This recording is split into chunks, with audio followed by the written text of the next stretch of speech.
Welcome दोस्तों, आपका स्वागत है चमत्कारी टोटके में। आज हम आपके लिए लेकर आए हैं चित्रकूट धाम के दर्शन। जी हाँ दोस्तों, तो सब्सक्राइब कर लीजिए हमारे चैनल को, जिससे कि आपको नए वीडियोस के अपडेट सबसे पहले मिलेंगे। चित्रकूट धाम मंदाकिनी नदी के किनारे पर है। सबसे प्राचीन स्थलों में से गिना जाता है। सदियों से हिंदुओं की आस्था का केंद्र चित्रकूट वही जगह है जहाँ कभी भगवान श्री राम ने देवी सीता और लक्ष्मण जी के साथ वनवास के 11.5 वर्ष बिताए थे। असल में करवी, सीतापुर, कामता, खोही और नया गांव के आसपास का वन क्षेत्र चित्रकूट नाम से विख्यात है। चित्रकूट चित्र और कूट से बना है। संस्कृत में चित्र का अर्थ है अशोक और कूट का अर्थ है शिखर या फिर चोटी। इस वन क्षेत्र में कभी अशोक के वृक्ष ज्यादा मिलते थे, इसीलिए इसका नाम चित्रकूट पड़ा। उत्तर प्रदेश में 38 वर्ग किलोमीटर के क्षेत्र में फैला शांत और सुंदर चित्रकूट प्रकृति और ईश्वर की अनुपम देन है। चारों ओर से विंध्य पर्वत श्रृंखलाओं और वनों से घिरे चित्रकूट को अनेक आश्चर्यों की पहाड़ी कहा जाता है। दोस्तों, मंदाकिनी नदी के किनारे बने अनेक घाट और मंदिर में पूरे साल श्रद्धालुओं का आना जाना लगा रहता है। माना जाता है कि भगवान राम ने सीता और लक्ष्मण के साथ इसी जगह पर वनवास के 14 वर्षों में 11.5 वर्ष बिताए थे। इसी स्थान पर ऋषि अत्रि और सती अनुसुईया ने ध्यान लगाया था। ब्रह्मा, विष्णु और महेश चित्रकूट में ही सती अनुसुईया के घर बालक रूप में प्रकट हुए। वर्तमान में ये जगह उत्तर प्रदेश के करवी और मध्य प्रदेश के सतना जिले के सीमा पर झांसी मनकपुर रेलवे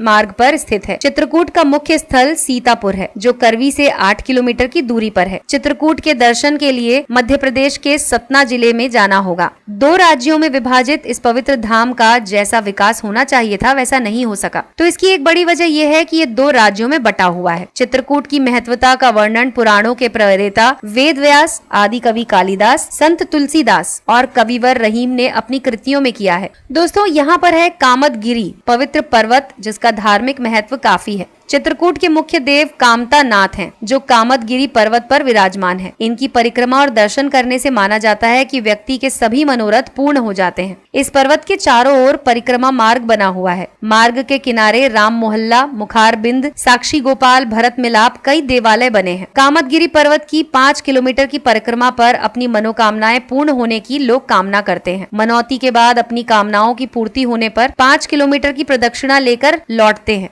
जब माताएं मंगल गीत गाती हैं, कोल भील लोकगीत गाते हैं और लोक नृत्य करते हैं। इसके बाद है दोस्तों राम घाट। ये वो घाट है जहाँ प्रभु राम नित्य स्नान करते थे। इसी घाट पर राम भरत मिलाप मंदिर है और इसी घाट पर गोस्वामी तुलसीदास की प्रतिमा भी है। इसके बाद है दोस्तों सीता रसोई जानकी कुंड, राम घाट से 2 किलोमीटर की दूरी पर है। जनक पुत्री होने के कारण सीता को जानकी कहा जाता था। माना जाता है कि जानकी यहाँ स्नान करती थी। जानकी कुंड के समीप है राम जानकी रघुवीर मंदिर और संकट मोचन मंदिर। यहाँ पर स्फटिक शिला भी है। माना जाता है कि इस शिला पर सीता के पैरों के निशान मुद्रित हैं। जब वो इस शिला पर खड़ी थी तो जयंत ने काक रूप धारण कर उन्हें चोंच मारी थी। इस शिला पर राम और सीता बैठकर चित्रकूट की सुंदरता निहारते थे। और दोस्तों, यहाँ पर है अनुसुईया अत्रि आश्रम, स्फटिक शिला से लगभग 4 किलोमीटर की दूरी पर। यहीं पर सती अनुसुईया और महर्षि अत्रि के साथ साथ दत्तात्रेय और दुर्वासा और चंद्रमा की मूर्तियां भी स्थापित हैं। गुप्त गोदावरी यहाँ पर ही है, जो नगर से करीब 18 किलोमीटर दूर है। यहाँ 2 गुफाएं हैं। एक गुफा चौड़ी और ऊंची है। प्रवेश द्वार संकरा होने के कारण इसमें आसानी से नहीं घुसा जा सकता। गुफा के अंत में एक छोटा तालाब है, जिसे गोदावरी नदी कहा जाता है। दूसरी गुफा लंबी और संकरी है, जिससे हमेशा पानी बहता है। यहीं पर गुफा से जलधारा कुंड में गिरती है और वहीं लुप्त हो जाती है। और दोस्तों, इसके बाद है हनुमान धारा।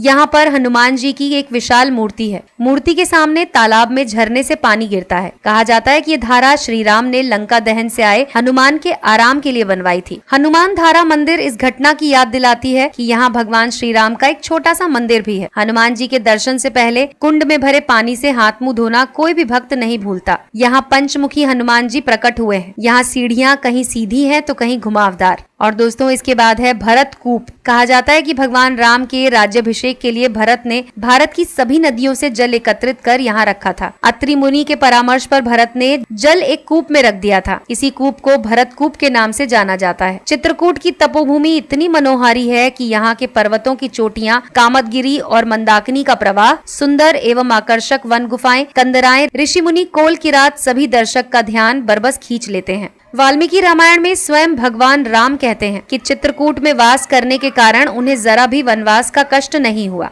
ऐसा लगता है कि गोस्वामी तुलसीदास के समय तक यहाँ केवल ऋषि मुनि या कुछ वन्य जातियां ही थीं। तुलसी के बाद यहाँ मठों और मंदिरों का विकास हुआ। रामघाट के पास मंदाकिनी नदी पर पक्के घाटों का निर्माण और परिक्रमा पथ बनवाने में पन्ना नरेश, अमान सिंह और श्री हिंदू पथ का काफी योगदान रहा। बाद में कई रियासतें भी आईं, सैकड़ों मठ, मंदिर और धर्मशालाएं बनाई गईं। यहाँ की रमणीयता और पवित्रता के कारण ही महर्षि वाल्मीकि और मुनि भारद्वाज ने श्री राम को अपना वनवास काल यही बिताने की सलाह दी थी। वाल्मीकि के समय में चित्रकूट अत्यधिक साधना का केंद्र और ऋषियों का तपोवन था। उन्होंने स्वयं पर्वत को शुभ और कल्याणकारी माना और लिखा है, उस समय यहाँ पर्याप्त मात्रा में कंदमूल, फल और शहद भी उपलब्ध था। तरह तरह के पक्षियों के कलरव से वन क्षेत्र गूंजता रहता था। चित्रकूट के लिए दोस्तों ये बात बिल्कुल सच है। चित्रकूट के घाट पर भई संतन की भीड़, तुलसीदास चंदन घिसे, तिलक करें रघुवीर। तो दोस्तों अगर आपको ये जानकारी, हमारा ये वीडियो पसंद आया हो तो इस वीडियो को लाइक करना ना भूलें। जुड़े रहें चमत्कारी टोटके के साथ।